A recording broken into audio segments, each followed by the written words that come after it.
दक्षिण कश्मीर के बिजबेहरा में आतंकवादियों से एनकाउंटर, सुरक्षा बल ने ढेर किया एक आतंकी, 2 और आतंकी छिपे होने की आशंका।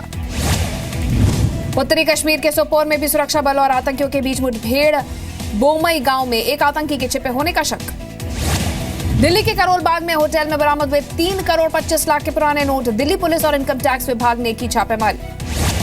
बरामद करेंसी के मामले में क्राइम ब्रांच 5 लोगों से कर रही है पूछताछ, हवाला कारोबारियों के कनेक्शन का शक। खास पैकिंग के लिए होटल में लाए गए थे नोट, एयरपोर्ट के स्कैनर से बचाने के लिए ली जा रही थी स्पेशलिस्ट की मदद। नोट बैन पर चर्चा को लेकर संसद में जारी गतिरोध हो सकता है खत्म, शीतकालीन सत्र के आखिरी 3 दिन पीएम रहेंगे संसद में मौजूद। बीजेपी ने अपने सभी सांसदों को जारी किया व्हिप, सांसदों को संसद में मौजूद रहने का आदेश। कांग्रेस ने भी अपने सांसदों को सदन में रहने के लिए व्हिप जारी किया। नोट बैन पर लोकसभा में बोल सकते हैं राहुल गांधी। नोट बैन का महंगाई पर दिखा असर, नवंबर में रिटेल महंगाई दर में आई कमी, सीपीआई में महंगाई दर 4.2% से घटकर 3.6 हुई। नोट बैन के बाद से अब तक 4,61,000 करोड़ के नए नोट जारी, 12,44,000 करोड़ के पुराने नोट बैंक में जमा। अगले सत्र में सीबीएसई स्कूल की 10वीं बोर्ड के एग्जाम फिर से होंगे शुरू, मानव संसाधन विकास मंत्री प्रकाश जावड़ेकर ने दिए संकेत। इस महीने के आखिर में होने वाली सीबीएसई बोर्ड की मीटिंग में फैसले पर लग सकती है मोहर। जम्मू के सांबा में पकड़ा गया पाकिस्तान का पूर्व सैनिक इंटरनेशनल बॉर्डर के पास घुसपैठ करते हुए धरा गया। आतंकी खालिद वानी के एनकाउंटर पर मुआवजे के ऐलान को कांग्रेस ने बताया राजनीति से प्रेरित, बीजेपी पीडीपी की सरकार पर लगाए शहीदों के अपमान का आरोप। जी मीडिया से बातचीत में बीजेपी का आश्वासन, खालिद के एनकाउंटर पर घोषित मुआवजे का करेंगे विरोध। जी न्यूज के कार्यक्रम ताल ठोके में संबित पात्रा का बयान। 2013 में हुए हैदराबाद ब्लास्ट केस में यासीन भटकल कोर्ट में दोषी करार, 19 दिसंबर को सुनाई जाएगी सजा। भटकल समेत 5 आतंकी ठहराए गए दोषी। गुवाहाटी में कारोबारी के ठिकाने से जब्त किए गए 1,54 लाख के नए नोट, सीआईडी ने डाली रेड, आईटी को सौंपा गया केस। कर्नाटक सरकार ने एक अफसर को किया सस्पेंड, जनार्दन रेड्डी की बेटी की शादी में काले धन को सफेद करने का आरोप। नोटबंदी के बाद देश के 10 बड़े हवाई अड्डों से 60 करोड़ कैश और 245 किलो सोना बरामद, सीआईएसएफ और इनकम टैक्स टीम के साझा एक्शन में मिली कामयाबी। महाराष्ट्र के थाने में क्राइम ब्रांच ने पकड़ी 1 करोड़ 40 लाख रुपए की नई करेंसी के साथ पकड़े गए 3 लोग। नवी मुंबई में 2 कारोबारियों से पकड़े गए 23 लाख 70 हजार रुपए के नए नोट। हंसराज अहेर और रमेश गोहिल नाम के कारोबारी पकड़े गए। हरियाणा के फरीदाबाद में 4 लोगों से पकड़े गए 27 लाख रुपए के नए नोट, कमीशन लेकर बदलने जा रहे थे पुराने नोट। कैशलेस ट्रांजैक्शन को बढ़ावा देने के लिए मेरठ में चलाया गया जागरूकता अभियान, बीजेपी नेताओं ने लोगों को सिखाए कैशलेस खरीदारी के गुण। दिल्ली के लोगों का मुंह मीठा कराएंगे दिल्ली बीजेपी अध्यक्ष मनोज तिवारी, नोट बैन के फैसले का स्वागत करने पर दिल्ली के हर घर में पहुंचाई जाएगी मिठाई। उपहार सिनेमा केस में दोषियों की सजा बढ़ाने को लेकर दायर पुनर्विचार याचिका पर सुप्रीम कोर्ट में सुनवाई, सुशील अंसल और गोपाल अंसल से कोर्ट ने जवाब मांगा।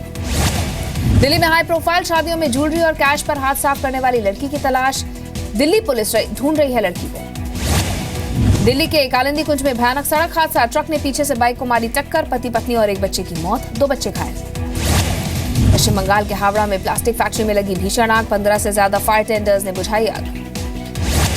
वर्धा तूफान के बाद हुए नुकसान के बाद तमिलनाडु सरकार ने केंद्र से मांगी मदद, मांगे 1,000 करोड़ रुपए।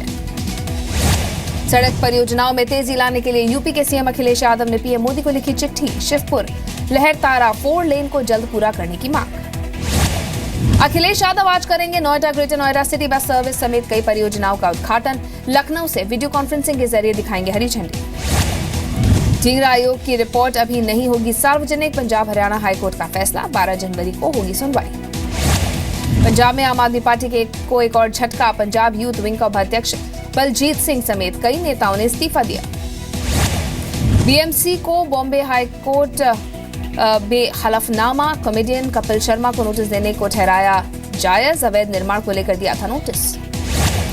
नीति सरकार के मंत्री अब्दुल जलील मस्तान की सिफारिश चिट्ठी से हंगामा, 20 अफसर और कर्मचारियों के तबादले के निर्देश पर विपक्ष ने उठाया सवाल। बिहार सरकार का गाड़ियों पर टैक्स बढ़ाने का फैसला, 8 लाख से ज्यादा कीमत की गाड़ियों पर लगेगा 12% टैक्स। दिल्ली मेट्रो में चोरनी गैंग का आतंक, सीआईएसएफ के हत्थे चढ़ी 6 महिला चोर, 22 लाख के जेवरात बरामद। दिल्ली मेट्रो में एक चोरनी गैंग का आतंक, पकड़ी गई 6 महिला चोर। यूपी के चित्रकूट में दूध डेयरी कर्मचारी ने नाबालिग के साथ किया रेप, आरोपी फरार, तलाश में जुटी पुलिस। यूपी के अलीगढ़ में पुलिस टीम पर बदमाशों का हमला, 2 सिपाही घायल, बदमाश भागने में कामयाब। पति के साथ झगड़े में मां ने किया अपने 2 बच्चों का मर्डर, खुद के किडनैप होने का भी रचा नाटक, आरोपी महिला गिरफ्तार। राजस्थान के कोटा में नौकरी मांगने गई युवती से रेप, 4 लोगों पर लगा अगवा कर रेप करने का आरोप। उत्तराखंड के उधमपुर नगर में तलाकशुदा महिला के साथ रेप, घर में घुसकर किया रेप, आरोपी गिरफ्तार। झारखंड के चतरा में पुलिस की मिली भगत से बनाई जा रही थी जहरीली शराब माफिया खुलेआम बेच रहे हैं मौत। एमपी के जबलपुर में टीवी एक्टर कमलेश पांडे ने गोली मारकर की आत्महत्या, पारिवारिक विवाद की वजह से उठाए कदम। छत्तीसगढ़ के बस्तर में 5 लाख के इनामी नक्सल समेत 3 लोगों ने सरेंडर किया, पुलिस को कई सालों से थी तलाश। छत्तीसगढ़ के महासमुंद में हथियारों का आतंक, सो रहे एक परिवार पर 2 हाथियों का हमले में एक मासूम की जान गई। अहमदाबाद में एक नवविवाहित जोड़े ने अनोखे अंदाज में दिया देशभक्ति का परिचय, शादी में मेहमानों समेत गाया राष्ट्रगान। हरिद्वार के लोगों को जल्द मिलेगा पाइपलाइन से रसोई गैस, पीएनजी को लेकर केंद्रीय पेट्रोलियम मंत्री धर्मेंद्र प्रधान का ऐलान। केदार घाटी में सूखे जैसे हालात, सर्दी में बर्फबारी का नामो निशान नहीं, खेतों से नमी गायब।